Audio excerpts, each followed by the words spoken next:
ते कारभारीन चौरंगाच्या खुरा.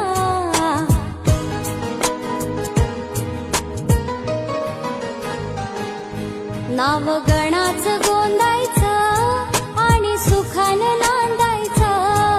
गाव देवाच्या हुकुमानं नात नव्यानं सांधायचं. भेट दिली ही गाव देवानं, भेट दिली